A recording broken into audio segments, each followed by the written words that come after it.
अब बात करते हैं disclosing performance related information. Advertisement तो हम लोगों ने बहुत सारी चीजें देख लिया, अब डिस्क्लोजर है जो आपको पब्लिक में डिस्क्लोज करना है उसके बारे में है कि डिस्क्लोजिंग परफॉर्मेंस रिलेटेड इंफॉर्मेशन की कोई फंड कैसा परफॉर्म किया है उसके रिगार्डिंग आप किस तरह के डिस्क्लोजर दे सकते हैं उसकी भी गाइडलाइन सेबी ने फिक्स की है। तो सेबी ने म्यूचुअल फंड स्कीम्स के परफॉर्मेंस को एडवर्टाइज करने वक्त स्पेसिफिक रूल्स बनाए हैं जो फंड मैनेजर और एएमसी को फॉलो करने पड़ते हैं। ये रूल इस बात को बिल्कुल ही ध्यान में रखते हैं कि इन्वेस्टर को एक्यूरेट और फेयर इंफॉर्मेशन मिले। तो for scheme in existence for more than 3 years, ऐसे स्कीम जो 3 साल से ज्यादा के हैं, तो अगर कोई स्कीम्स फंड स्कीम्स 3 साल से ज्यादा एग्जिस्ट करती हैं तो इसकी परफॉर्मेंस को एडवर्टीजमेंट करने वक्त कुछ डिटेल्स है जो बिल्कुल ही ध्यान में रखना होगा। क्या कि provide information in terms of compound annual growth rate, compound annual growth rate past 1 year, past 3 years, past 5 years and since Inception. Since Inception का मतलब होता है जब से वो फंड बना, जहां से जिस दिन से बना। तो compound annual growth rate scheme के परफॉर्मेंस के पिछले 1 साल, 3 साल, 5 साल और स्कीम के जब से स्टार्ट हुआ उसके CAGR कंपाउंड एनुअल ग्रोथ। तो आप मान लेते हैं कि उस वक्त नैब था वो मान लेते हैं 50 रुपीज था, नैब था वो 50 रुपीज था। 1 साल के बाद इसका कंपाउंड 10% इंक्रीज किया मान लेते हैं, तो 1 साल के बाद ये 55 रुपीज हो गया। उसी तरह आप 2 साल के बाद आप कंपाउंड ही एनुअल ग्रोथ रेट ही दिखा सकते हैं। तो इसका मतलब ये हुआ include point to point return on standard investment of ₹10,000 to aid retail investor understanding. Investor के लिए इजी अंडरस्टैंडिंग के लिए 10,000 की स्टैंडर्ड इन्वेस्टमेंट पे पॉइंट टू पॉइंट रिटर्न्स भी दिखाए होते हैं ताकि उनको आसानी से समझ में आए। अब इतना बड़ा फिगर आप कभी भी ये एडवर्टीजमेंट करेंगे तो बोले जो बेस प्राइस है वो 10,000, इससे आप कैलकुलेट करेंगे कि अगर एक बंदा 10,000 रुपया इन्वेस्ट किया था 1 साल में, उसका दूसरे साल बढ़ के कितना हो गया, तीसरे साल बढ़ के कितना कितना ग्रोथ दिया, कितना CAGR था। तो उसका 10,000 का बेस रेट आपको लेके चलना है किसमें, CAGR में। अब disclosing performance related plan type disclosure. ये प्लान टाइप डिस्क्लोजर क्या होता है, clearly mention whether the performance is of the regular plan और डायरेक्ट प्लान। ये दोनों चीजें आपको क्लियरली मेंशन होनी चाहिए।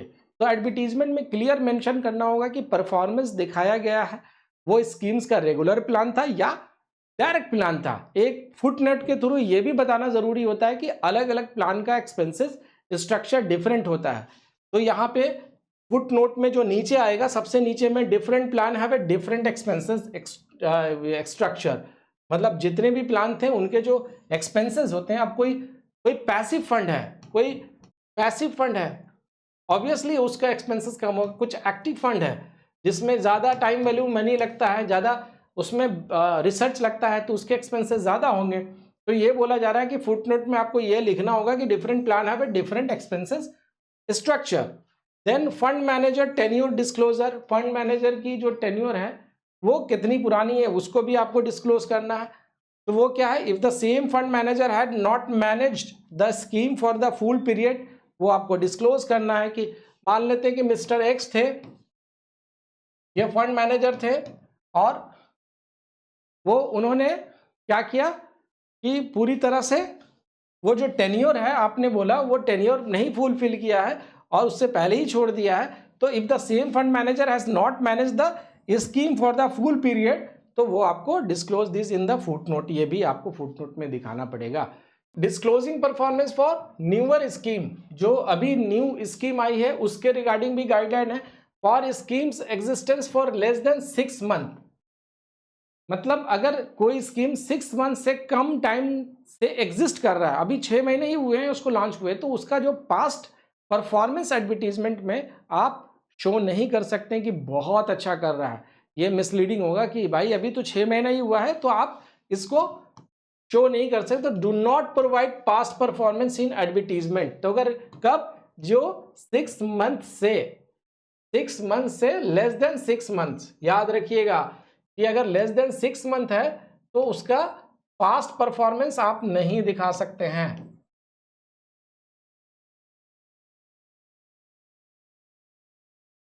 और for scheme in existence between 6 month and 1 year, ठीक है 6 मंथ तो नहीं दिखाया आपने, 1 से लेकर के अगर 6 मंथ है, ये मान लेते हैं कि 1 मंथ है, ये 6 मंथ है, तो अगर इस बीच अगर कोई भी लॉन्च हुआ है तो इसका पास्ट परफॉर्मेंस आप नहीं दिखा सकते हैं।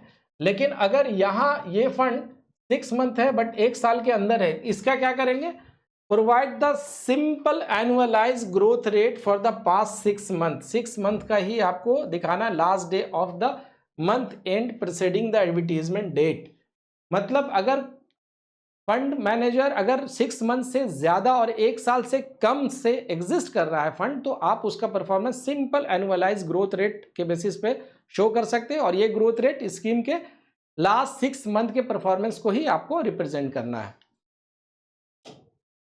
अब special cases, money market and liquid scheme, ये क्या है, परफॉर्मेंस एडवर्टीजमेंट आपका मनी मार्केट या लिक्विड स्कीम का कैसे करना, उसकी भी गाइडलाइन है।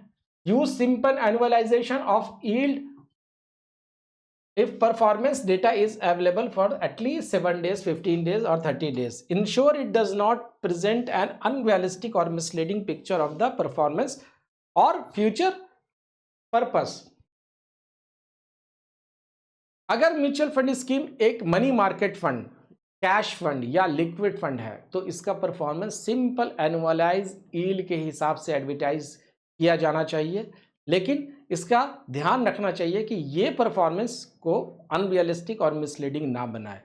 अगर मान लेते हैं कि कोई लिक्विड फंड है 7 डेज का रिटर्न 0.2% दे रहा है, तो आप उस रिटर्न को एनुअलाइज करके शो कर सकते हैं, लेकिन इन्वेस्टर को समझना होगा कि कि ये जो पास्ट परफॉर्मेंस है वो फ्यूचर परफॉर्मेंस गारंटी नहीं है। तो जैसे मान लेते हैं कि आपने 7 डेज में ये दिखाया कि ये 7 डेज के इन्वेस्टमेंट में 10,000 में 0.2% आपको एनुअलाइज मिला, ठीक है, तो ये आपको दिखाना पड़ेगा कि ये पास्ट परफॉर्मेंस जो है वो फ्यूचर परफॉर्मेंस नहीं हो सकता है, तो ये आपको बताना पड़ेगा। उसी तरह 15 और 30 डेज के भी परफॉर्मेंस में, तो एनुअलाइजेशन ऑफ यील्ड का मतलब होगा लास्ट में जो इतना रिटर्न मिल रहा है आपको, if performance data is available for the least 7 days. Ensure it does not present unrealistic, misleading picture of the performance of the future responses. अब बात करते हैं standardisation of return and benchmark. ये क्या होता है, show return in INR and SCAGR। पहली बोलिए कि रुपीज में ही आपको दिखाना, INR में ही दिखाना, डॉलर में या नेपाली पैसे में, इस तरह से आप रिटर्न नहीं दिखा सकते हैं। इंक्लूड स्कीम बेंचमार्क, तो हम लोग इस सारी चीज पे एक एक करके बात करेंगे। तो सबसे पहले आप समझिए कि सेबी के गाइडलाइन के हिसाब से म्यूचुअल फंड को परफॉर्मेंस को क्या करना है, INR और CAGR, मतलब CAGR का मतलब कंपाउंड एनुअलाइज ग्रोथ रेट के साथ शो करना होता है, और साथ ही स्कीम का परफॉर्मेंस बेंचमार्क के अगेंस्ट भी दिखाना रहता है कि इस स्कीम का जो बेंचमार्क है परफॉर्मेंस है वो कैसा रहा। मान लेते हैं कि अगर एक इक्विटी स्कीम्स के एडवर्टीजमेंट देख रहे हैं आप, और तो आपको उसका का जो परफॉर्मेंस सेंसेक्स या निफ्टी से बेंचमार्क के अगेंस्ट दिखाया जाएगा, ताकि आप कंपेयर कर सके कि स्कीम मार्केट से बेहतर परफॉर्म कर रहा है या नहीं कर रहा है। तो आप जब बेंचमार्क आप दिखा रहे हैं कि इक्विटी का बेंचमार्क क्या है, सेंसेक्स है ना, तो उसी तरह आपको तभी आपको ये समझ में आएगा, अदरवाइज आपको एक बेस नहीं मिलेगा, बेंचमार्क नहीं मिलेगा, तो आप समझ कैसे पाएंगे।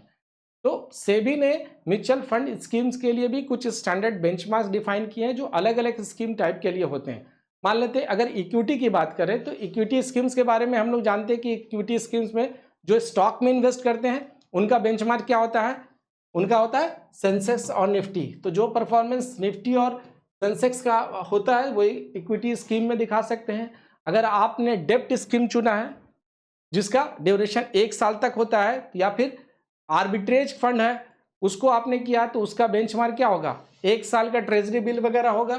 तो डेब्ट स्कीम्स हो तो duration maturity up to 1 year, and arbitrage fund तो उसका जो बेंचमार्क होगा 1 ईयर।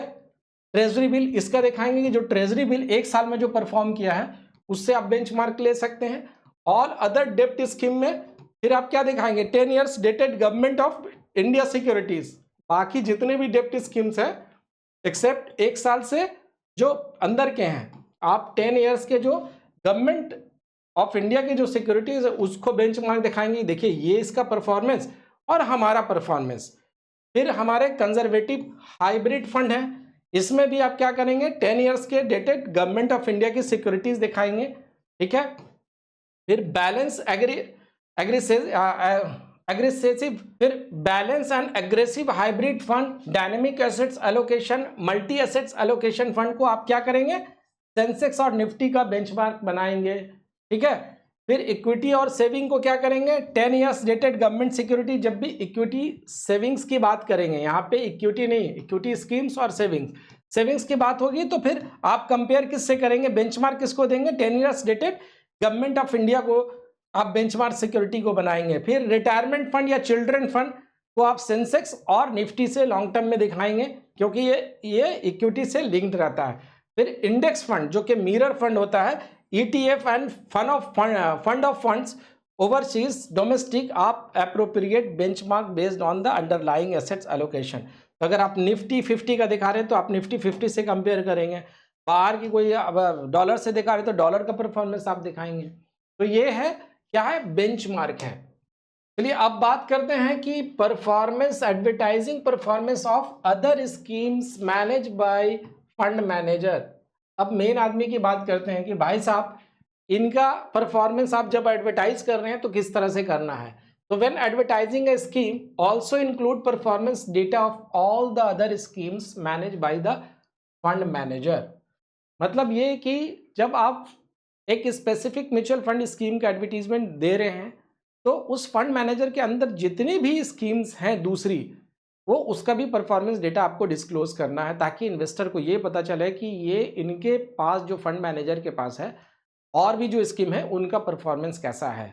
तो इट्स लाइक कि अब कोई फंड मैनेजर है, मान लेते हैं कि आप ऐसे लोगों पे भरोसा करेंगे जो एक मैच में सेंचुरी मारा है, आपने उसको दिखा दिया देखिए इसने सेंचुरी मारा है, और बाकी मैच में उसने पिछले 10 मैच में कुछ मारा ही नहीं है, तो वो डेटा। और एक बंदा है जो पिछले हर मैच में 50 मार रहा है, सेंचुरी मार रहा है, वो दिखाना है। तो आप किस पे भरोसा करेंगे, नहीं ये वाला जो बैट्समैन है ये भरोसे का है, आप इस पे भरोसा कर सकते हैं। तो इट्स लाइक कि आप एक स्पेसिफिक फंड को आप एडवर्टाइज नहीं कीजिए कि फंड मैनेजर के अंदर एक वाला फंड है, ABC फंड, ये बहुत अच्छा किया, बल्कि और जितनी जो फंड मैनेजर में जो स्कीम है जो मैनेज कर रहे हैं उसके भी आप परफॉर्मेंस दीजिए कि इसमें क्या कर रहे हैं। तब आप डिसाइड कर सकते हैं कि ये जो फंड मैनेजर है वो भरोसे के लायक है या नहीं, इस पे आप बेट लगा सकते हैं कि नहीं, अपने पैसे इन्वेस्ट कर सकते हैं कि नहीं।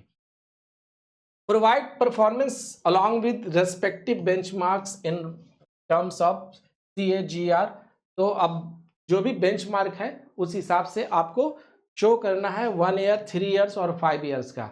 इसके अलावा स्कीम्स का परफॉर्मेंस उनके रेस्पेक्टिव बेंचमार्क के साथ आपको शो करना होता है।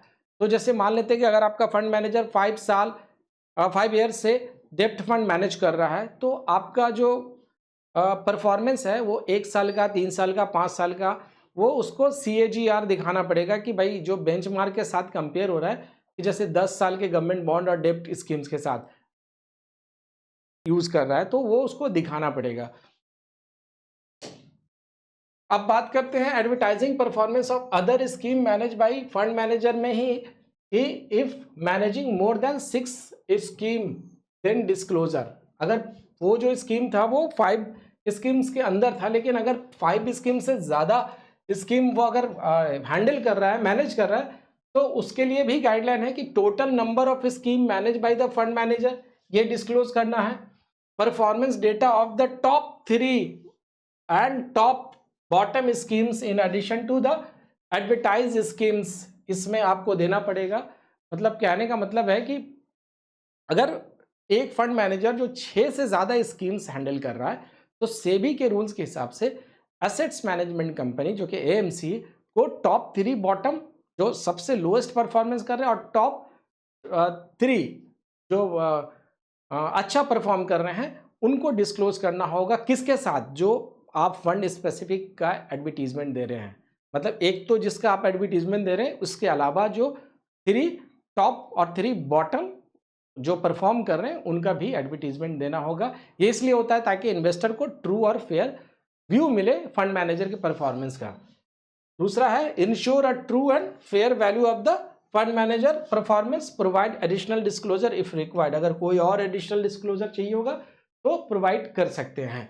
जैसे मान लेते हैं कि ABC कोई फंड डेब्ट फंड को पिछले 5 सालों में 2 फंड मैनेजर हैंडल ने किया है, तो ये आपको बताना पड़ेगा कि इसमें नहीं, ये 5 इयर्स में 2 फंड मैनेजर थे, तो ये एडिशनल आपका डिटेल्स हो गया कि एक नहीं 2 फंड मैनेजर ने इसको हैंडल किया था, तो आप इसको एडिशनल में दिखा सकते हैं। फिर आते हैं हम लोग कि fund manager tenure disclosure. Fund manager का टेन्योर जो है वो आपको डिस्क्लोज करना होगा। If fund manager hasn't managed the scheme for the full period, mention this in a foot note. Foot note में आप बताना पड़ेगा कि कितने दिन तक आपने मैनेजर ने परफॉर्म किया है और टाइम दिया है उस पर, और ये मैनेज किया है फंड को। For the internet based advertisement provide an exact website link to the summarise performance information of the other scheme manage by the fund manager. अब बाय लिंक आप जो इंटरनेट बेस्ड एडवर्टीजमेंट कर रहे हैं उसमें जो लिंक होगा वो बिल्कुल एग्जैक्ट वेबसाइट का लिंक होना चाहिए जिसमें परफॉर्मेंस इंफॉर्मेशन और other schemes manage by fund manager पे सीधा क्लिक करने के पास आप वहां पहुंच जाएं। अब ऐसा होता है कि अगर ऐसे समझिए, अगर कोई एक ऑनलाइन ऐड मिलता है और म्यूचुअल फंड का एडवर्टीजमेंट हो रहा है, तो आपको उस ऐड पे क्लिक करने के बाद डायरेक्ट आप उसके फंड परफॉर्मेंस के पेज में चले जाना, रीडायरेक्ट कर दे। वैसा गाइडलाइन है किसका, सेबी की तरफ से। कौन से केस में, इंटरनेट बेस्ड एडवर्टीजमेंट में। सेलिब्रिटी इंडोर्समेंट, चलिए देखते हैं सेलिब्रिटी इंडोर्समेंट में सेबी ने क्या रिस्ट्रिक्शन लगाया है। सेबी ने म्यूचुअल फंड इंडस्ट्री में सेलिब्रिटी इंडोर्समेंट को अलाउ किया है, लेकिन कुछ रिस्ट्रिक्शन के साथ, और कुछ इंपॉर्टेंट कंडीशन है कि सेलिब्रिटी जो भी एडवर्टीजमेंट करेंगे वो प्रोडक्ट स्पेसिफिक नहीं करेंगे बट अवेयरनेस के लिए करेंगे। तो आप हमेशा देखेंगे महेंद्र सिंह धोनी या और भी जो भी सेलिब्रिटी हैं वो जब एडवर्टीजमेंट करते हैं तो वो किसी प्रोडक्ट को प्रमोट नहीं करते हैं बट अवेयरनेस के लिए अवेयर करते हैं कि म्यूचुअल फंड में आप इन्वेस्ट कर सकते हैं। और म्यूचुअल फंड के जो रिस्क है उसको भी आप देखेंगे कि उसमें नीचे आपके वार्निंग आता है, या लास्ट में आप जब ऐड खत्म होगा 5 सेकंड के लिए आता है। तो ये परमिशन है किसका, सेबी का। किसके लिए, सेलिब्रिटी के लिए। अब कंडीशन फॉर सेलिब्रिटी इंडोर्समेंट क्या है, नॉन प्रमोशनल यूजेस के लिए। नॉन प्रमोशनल यूजेस के लिए कि आप किसी पर्टिकुलर प्रोडक्ट को प्रमोट नहीं कर सकते हैं। Celebrities can not promote a specific mutual fund scheme. जैसा मैंने आपको कहा, endorsement should not be use as a branding exercise for any mutual fund house और एसेट्स मैनेजमेंट कंपनी। मतलब आप किसी को एक ब्रांडिंग नहीं बना सकते हैं कि हाँ भाई ये हमारे ब्रांडिंग है, तो नो प्रमोशनल यूज। तो सेलिब्रिटी इंडोर्समेंट का यूज किसी स्पेसिफिक म्यूचुअल फंड स्कीम या म्यूचुअल फंड हाउस को प्रमोट करने के लिए नहीं किया जा सकता, बल्कि अवेयरनेस के लिए किया जा सकता है। अब एक्सपेंसेस लिमिटेशन, सेलिब्रिटी पे आप कितना पैसा खर्च कर सकते हैं उस पर भी एक लिमिट है। Expenses for such endorsements are limited to the amount aggregated by mutual funds at the industry level for conducting investor education and awareness initiative. Expenses limit भी सेबी ने तय कर दिया है कि जब कभी आप ऐसे सेलिब्रिटी को हायर करें इंडोर्समेंट के लिए तो आप एक लिमिटेशन है।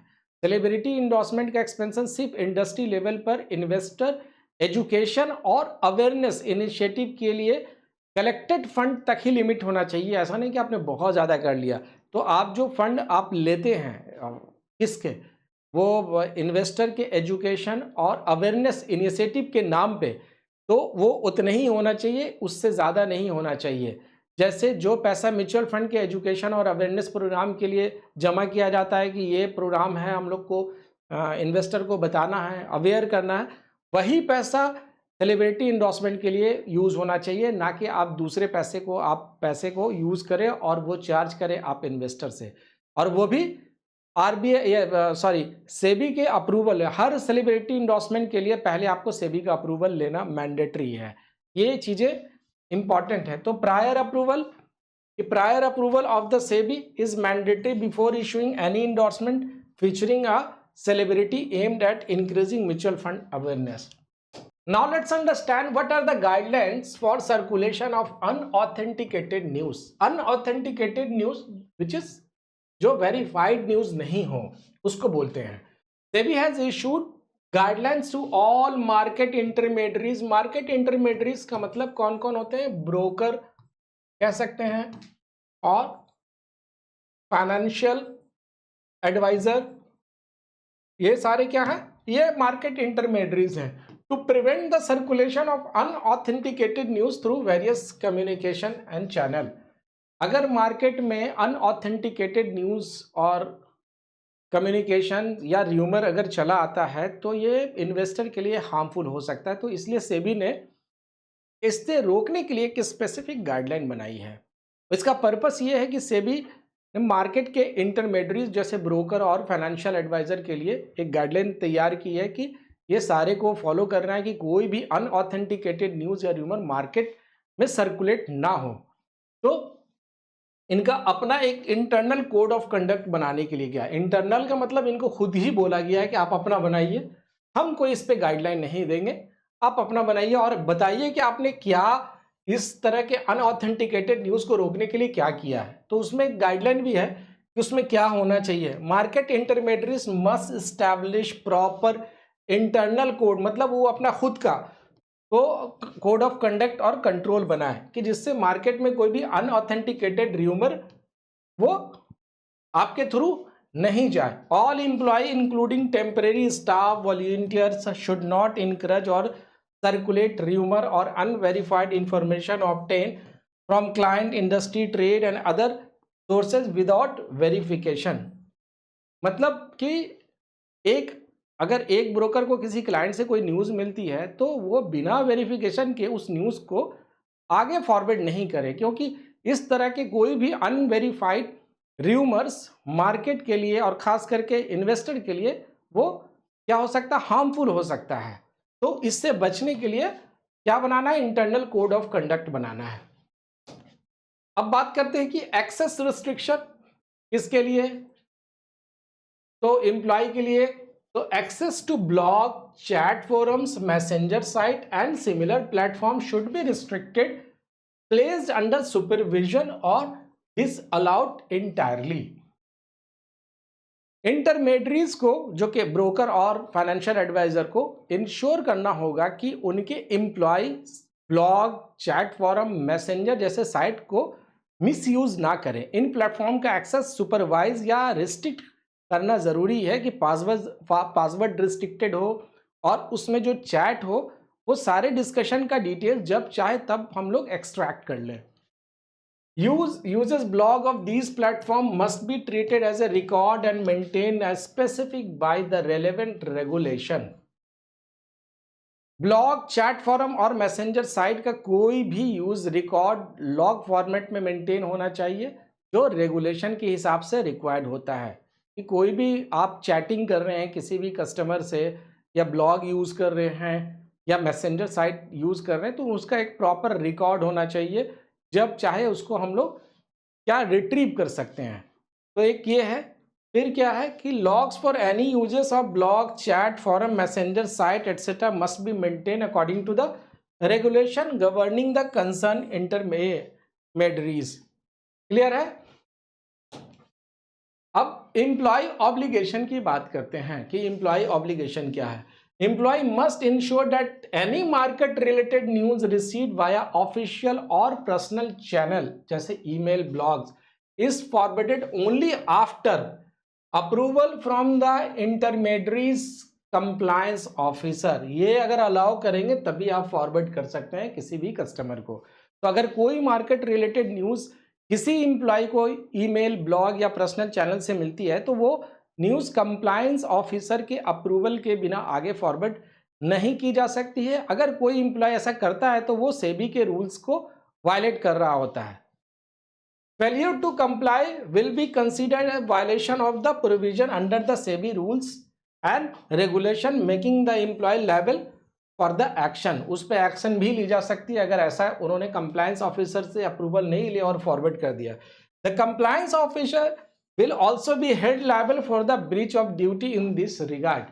तो कंप्लायंस ऑफिसर भी क्या हेल्ड गिल्टी, हेल्ड लायबल, मतलब उसको भी ये, उसका भी क्या होगा, कंट्रीब्यूशन होगा कि आपने ऐसे गलत चीज को भेजा है तो उसको भी पकड़ा जाएगा, ऐसा नहीं कि उसको छोड़ दिया जाएगा।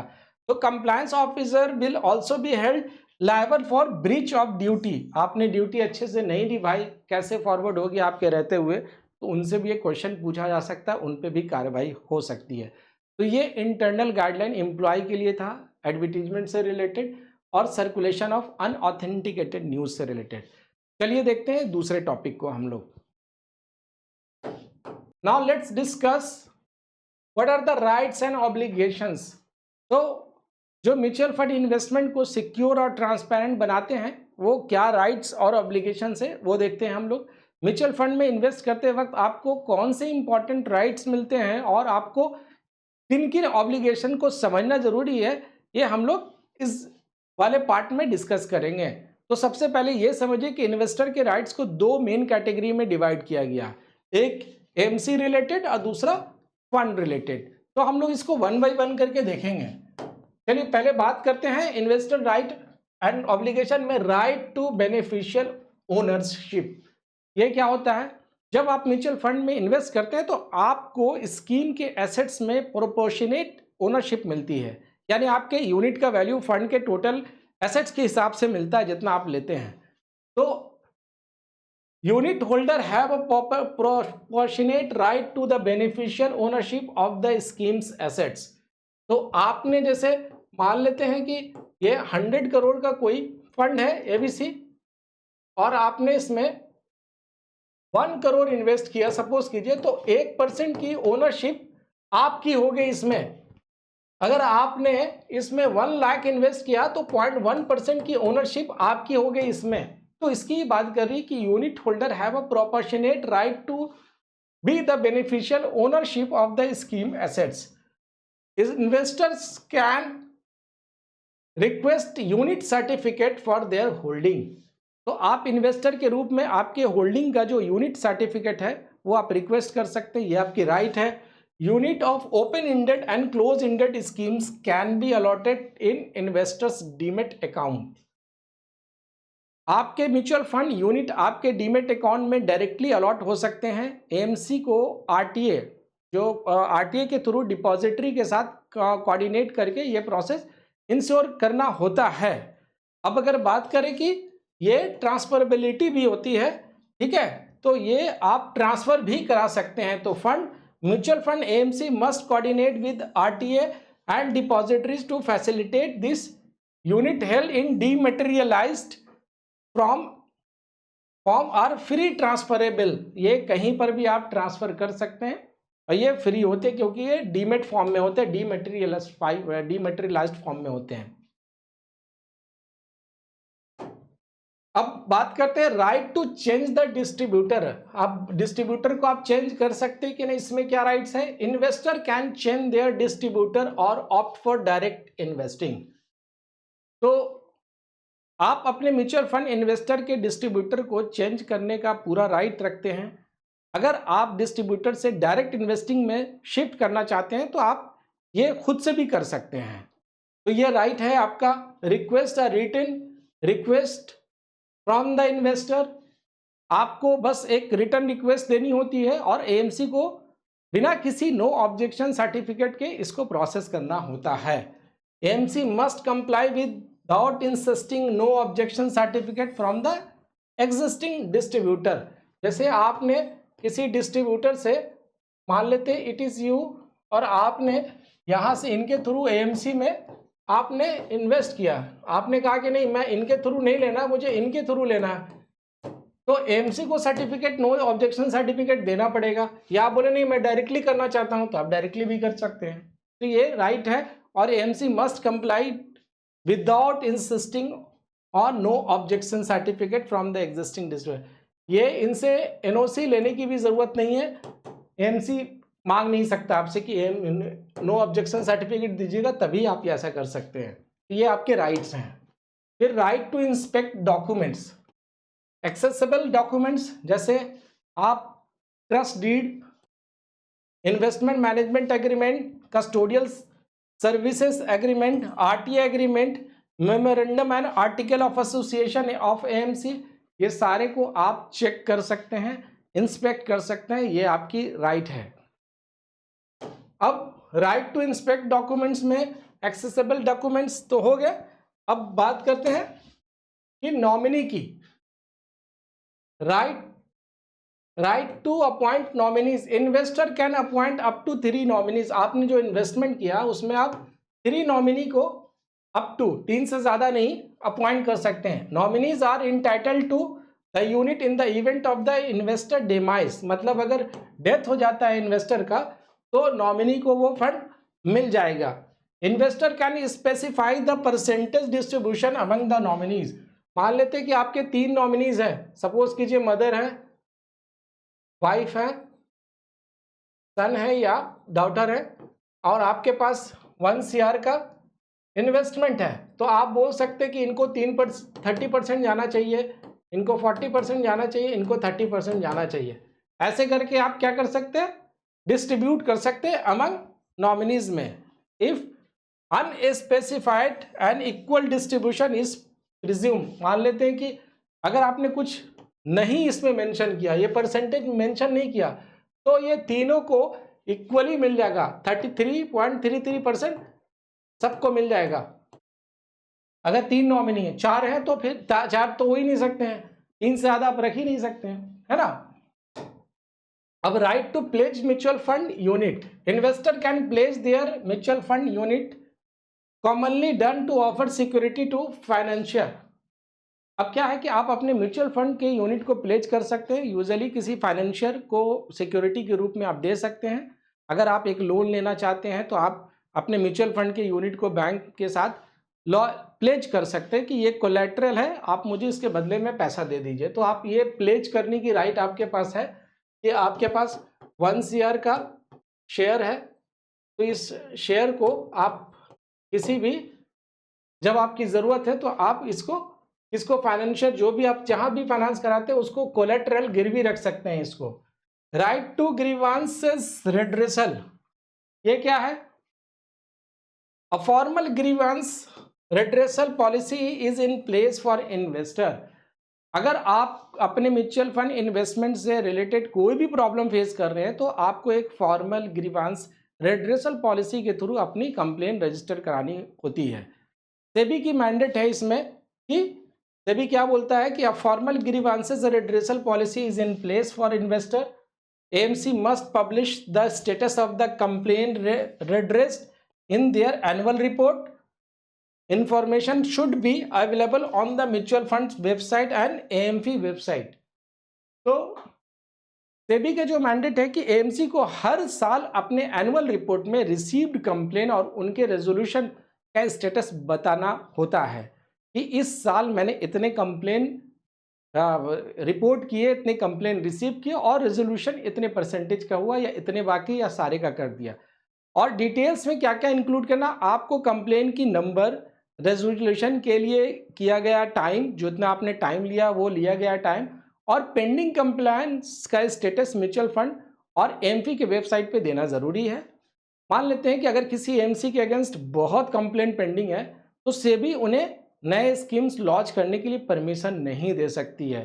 तो ये कारण है कंप्लेन को क्या करना, पब्लिश करने के लिए, आप मेंटेन करने के लिए।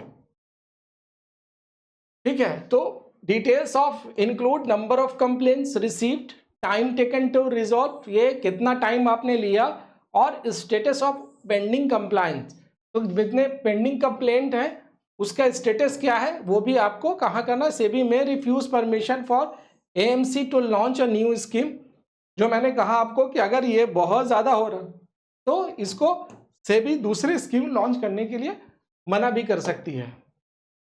अब right in case of change in fundamental attributes, अब अगर स्कीम के फंडामेंटल एट्रीब्यूट में कोई चेंजेस हो जाता है तो आपको स्कीम से एग्जिट होने का ऑप्शन मिलता है।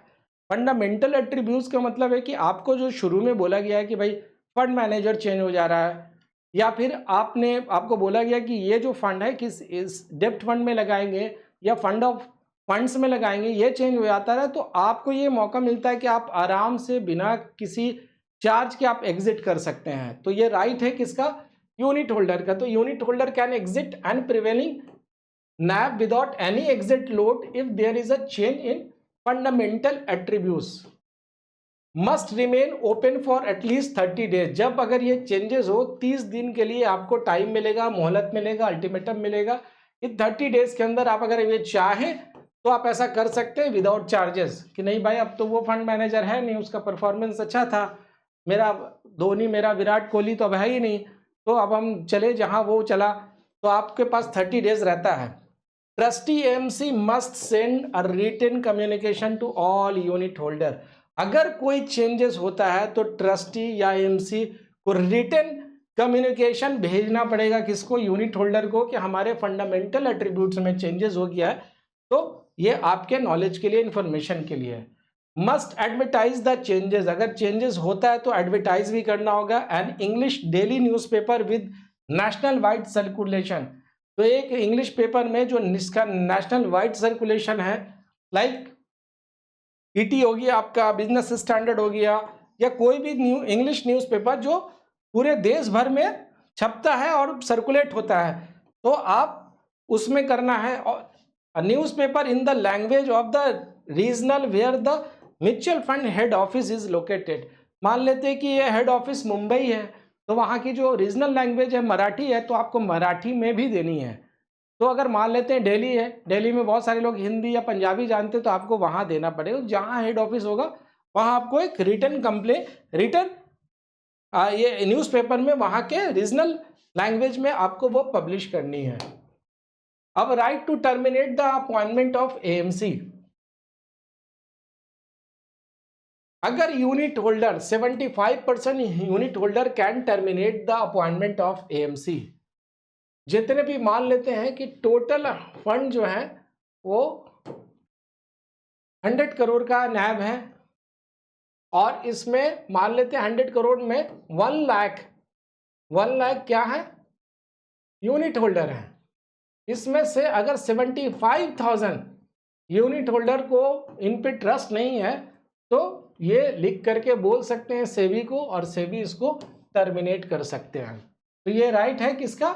यूनिट होल्डर का। 75% of unit holder by unit holding can pass a resolution to wind up scheme. और स्कीम को आप बंद भी करा सकते हैं कि नहीं स्कीम नहीं चाहिए, बट द शर्त इज कि 75% होना चाहिए। Trustee must obtain consent when required by SEBI in the interest of unit holder. तो ये कंसेंट लेना पड़ेगा किसको? ट्रस्टी को ये लेना पड़ेगा। When required by 75% of unit holder of the scheme. ये किसको? ट्रस्टी को मस्ट ऑब्टेन कंसेंट किससे लेना पड़ेगा? तो सेबी से 75% यूनिट होल्डर जिन्होंने ये बोला है कि भाई वाइंड अप कर दीजिए। When the majority of trustee decide to wind up the scheme or premature redeem unit of close-ended scheme। मतलब कि अगर ट्रस्टी अपने ट्रस्ट के ऑब्लिगेशन फुलफिल नहीं करते हैं तो इन्वेस्टर लीगल एक्शन भी इन पे ले सकते हैं और टर्मिनेट भी कर सकते हैं। तो यहाँ पे trustee must obtain consent when required by SEBI in the interest of unit holder. SEBI को जब अगर चाहिए होगा तो क्या करना होगा? ट्रस्टी को अप्लाई करना पड़ेगा, ऑब्टेन करना पड़ेगा क्या? Consent when required by. ये अगर 75% यूनिट होल्डर ने अगर बोल दिया स्कीम बंद करना तो सेबी इस पे एक्ट कर सकता है। When the majority of trustee decide to wind up a scheme और prematurely redeem unit of close ended scheme. तो ये आप अगर कोई ट्रस्टी बोलता है कि मेजॉरिटी अगर 10 ट्रस्टी है उसमें से मेजॉरिटी 6 ट्रस्टी ने बोल दिया कि इसको वाइंड अप करना है स्कीम को और समय से पहले रिडीम कर लीजिए, और वो भी क्लोज एंडेड स्कीम को, तो क्या करना पड़ेगा? ये मस्ट ऑब्टेन कॉन्सेंट किसका, सेबी का कॉन्सेंट लेना पड़ेगा और 75% यूनिट होल्डर का लेना पड़ेगा। क्लियर है। अब बात करते हैं कि राइट टू अनक्लेम्ड अमाउंट।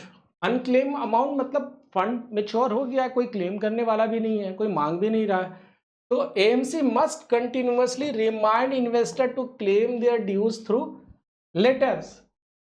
मतलब अगर इन्वेस्टर अपने म्यूचुअल फंड इन्वेस्टमेंट का अमाउंट क्लेम नहीं करते तो एएमसी को कंटिन्यूअसली उन्हें रिमाइंड करते रहना पड़ेगा कि भाई आपका अपना पैसा है, क्यों छोड़ दिया, आप ले लीजिए।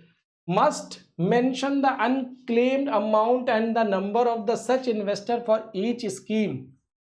ये आपको if claim within 3 years payment is based on prevailing NAV including income earn and the unclaimed money.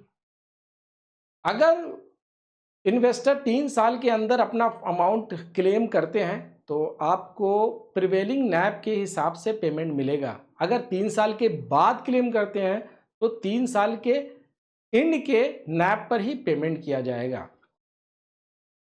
If claim after 3 years, तो यहाँ पे 3 साल के पहले अगर है तो payment is based on prevailing NAV, उस टाइम में including income earn on the unclaim money. जितना आपने इनकम कमाया, मान लेते हैं कि जितना पैसा था आपने उतना किसी और फंड में लगाया, उस पर 10% कमा लिया, तो वो भी आपको देना पड़ेगा किसको, कस्टमर को। If claim after 3 years payment is based on the NAV at the end of 3 years।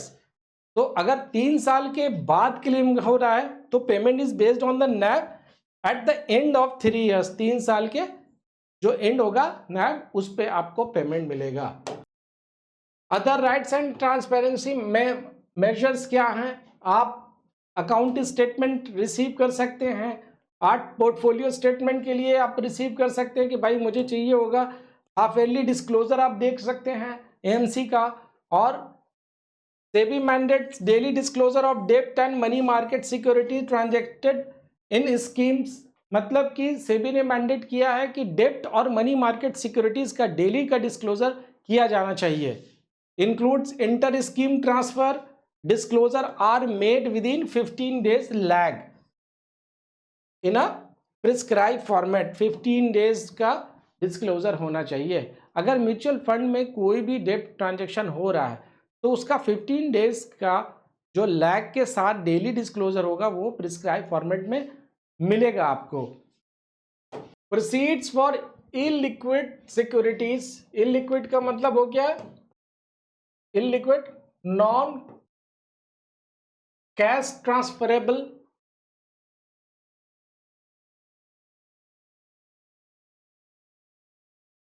Non cash transferable मतलब कैश में कन्वर्ट नहीं हो सकता है।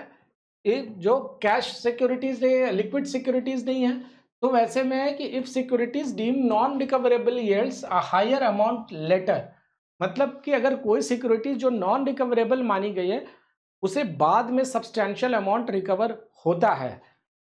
ट्रीटमेंट ऑफ एक्सेस अमाउंट, ये क्या है कि substantial amount recover within 2 years amount is paid to the old investor.